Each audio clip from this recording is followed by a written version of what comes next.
Bueno, tema de hoy, concepto de república. ¿Qué demonios es la república? En una palabra utilizada muchas veces, pero tal vez sin entender bien a qué refiere el concepto de república. Arrancamos como siempre con una definición básica. República es un sistema político basado en la representación del pueblo. Cabe destacar que la palabra res pública, cosa pública, proviene del latín y refiere a esta cuestión en donde la soberanía y la legitimidad provienen del pueblo. ¿A qué refieren estas dos palabras? La palabra soberanía, el concepto de soberano es que no existe un poder superior a. Cuando hablamos, no sé, de un Estado soberano, refiere que no existe un poder superior al propio del Estado, ¿no? Bueno, en este sentido, bajo el concepto de república, no existe poder superior al pueblo. Y legitimidad refiere a la aceptación del poder, ¿no? Entonces, toda aceptación del poder debe partir, al igual que justamente porque el poder parte de él, del mismo pueblo. La palabra república o el concepto de república puede ser entendido o debe ser entendido como lo contrario a una monarquía. Tengamos en cuenta que una monarquía refiere a un sistema de político en donde el que gobierna es un rey, el poder está centralizado, unificado en uno, y justamente el pueblo no tiene ni soberanía ni legitimidad, no le importa a un rey, en la época, pensemos en la época absolutista, a un rey absolutista no le importa tener la legitimidad del pueblo. ¿Por qué? Porque el rey es el Estado, en la época absolutista, en la etapa moderna, ¿no? Ahora, cuando aparece la República, viene la idea esta, que en realidad no existe poder superior al pueblo. Vamos un poquito a entender los orígenes. ¿Cuándo apareció el primer formato, la primera forma de república? Bueno, muy bien. En el año 509 a.C. aparece la república en Roma. Esta idea de separar el poder, en donde el objetivo era evitar la tiranía de los reyes romanos, evitar la concentración del poder, ¿no? Esto que decíamos recién. Aquí elegí dos imágenes que voy a agregar, en donde tiene que ver con la imagen del Senado, miren cómo vestían los romanos y demás, obviamente que esto es un dibujo, ¿no? Claro está. Pero la idea de esto, justamente, como el poder proviene del pueblo, las decisiones se tienen que tomar dentro del Parlamento. ¿Cuándo finaliza la República Romana? Finaliza en el año 27 a.C. Si nos ponemos a sacar cuentas, se podrán dar cuenta que, valga la redundancia, que duró 500 años la República en Roma. O sea, básicamente es el formato de república que más años duró en la historia, por lo menos hasta la actualidad.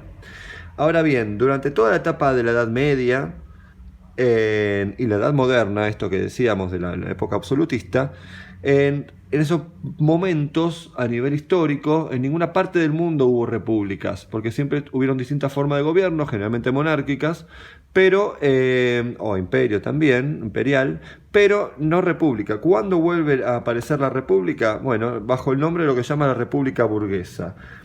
¿Cuándo fue esto? Por ejemplo, el gran puntapié que marca el fin de la Edad Moderna y el comienzo de la Edad Contemporánea es a partir de la Revolución Francesa. Aquí elegí dos imágenes para agregar, representativas, ¿no?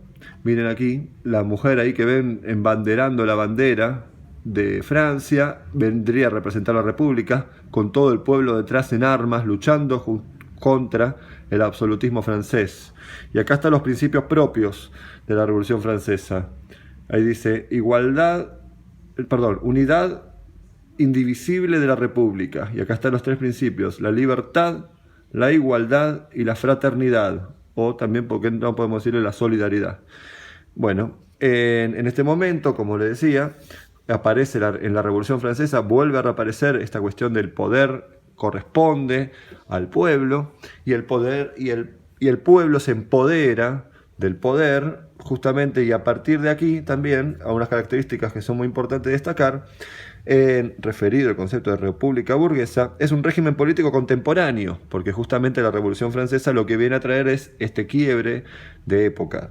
Significó el ascenso de la burguesía al poder, por eso república burguesa, y permitió el desarrollo del capitalismo. Todo esto corresponde a la parte histórica, que no quiero meterme mucho ahí, porque lo importante en este caso es analizar y entender qué refiere el concepto de república. Vamos ahora sí a las características fundamentales.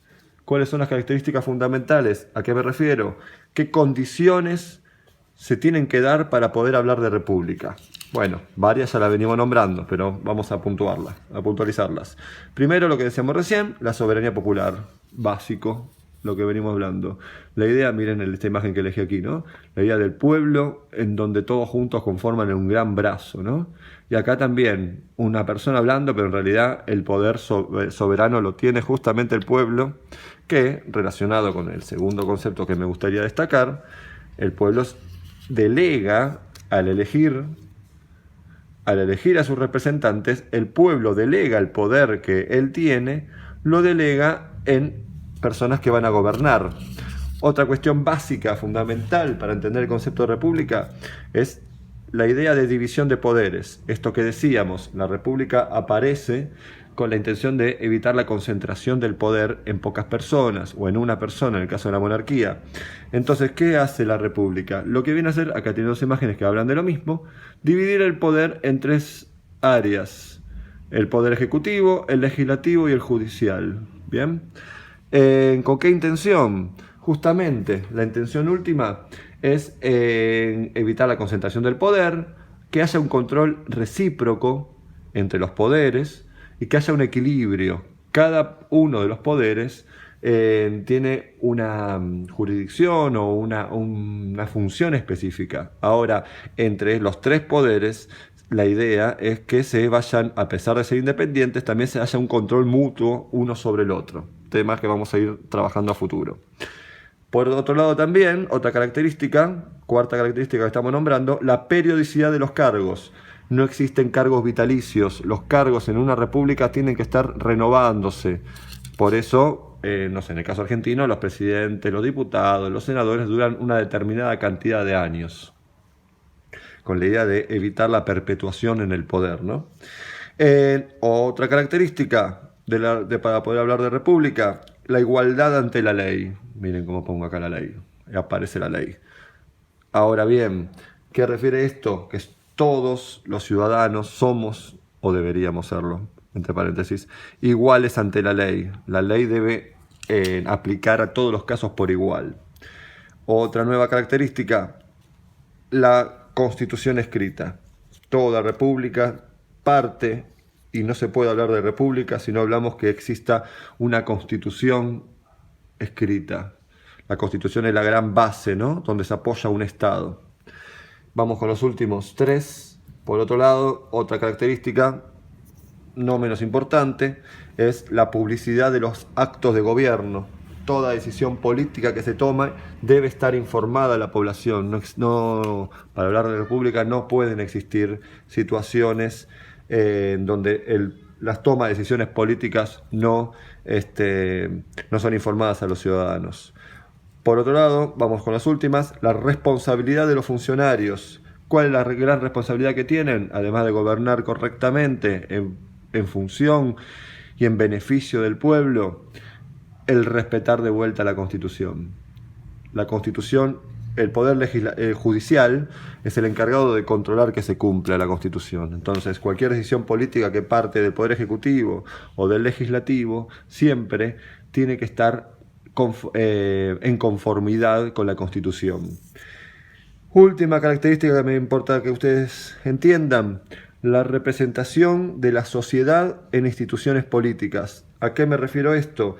Que los distintos sectores de la sociedad, los sectores sociales, deben o deberían estar representados en una república. Por ejemplo, dentro del Parlamento, donde existen distintos partidos políticos. Aquí elegí estas dos imágenes. No sé, esta me pareció muy interesante, la idea de un político que es el portavoz de los reclamos sociales, de algún sector social. O eso debería ser, y eso es el gran fundamento de la política, ¿no? Si no estamos hablando de beneficios propios. Vamos ahora sí a quitar esto último y vamos a la última cuestión que me importa destacar referido a la república. Existen una diferenciación de repúblicas, existen distintos tipos de repúblicas. Existen las repúblicas parlamentarias y las repúblicas presidencialistas. A ver si se entiende. En el caso argentino es presidencialista, obviamente, y claro está.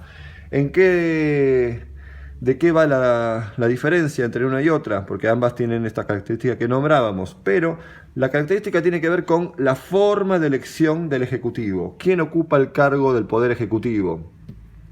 En el caso de una presidencialista, lo dice la palabra, el Ejecutivo le corresponde al presidente, y en el caso de las repúblicas parlamentarias, Italia, por ejemplo, Alemania, es el primer ministro que ocupa el cargo del Poder Ejecutivo. El primer ministro es dentro, obviamente, del Parlamento, de aquí viene el nombre. Ahora, ¿qué diferencia hay entre los dos? Esto que decía, la forma de elección. Bueno, muy bien. En la República Parlamentaria el voto es indirecto.